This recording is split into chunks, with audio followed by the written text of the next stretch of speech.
جی viewers, میں Calgary سے دور 100 کلومیٹر آیا ہوں اور یہاں پہ ایک بہت ہی خوبصورت فارم ہاؤس جو کہ بہت پرانا ہے.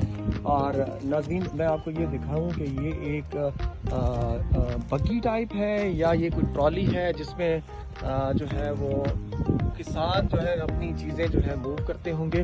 اور اس کے اوپر کچھ لکھا ہوا ہے، ڈیفینیٹلی وہ پڑھ کے میں بھی دیکھتا ہوں کہ یہ اس پہ لکھا ہوا ہے کہ انہوں نے اس کو پریزرو کرنا شروع کیا 1993 میں. لیکن یہ جو مشینری آپ کو سامنے نظر آ رہی ہے اور یہ ٹرالی جو ہے 100 سال پرانی ہے. اور اگلی جو دلچسپ چیز ہے وہ یہ ہے تھریشر.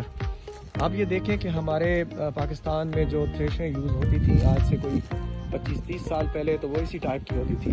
لیکن یہ 100 سال پرانی جو ہے وہ تھریشر ہے. آپ اس کو اندازہ لگائیں کہ انہوں نے پریزرو کیا ہوا ہے اس کو اور یہ اپنی ہسٹری کو پریزرو کرتے ہیں.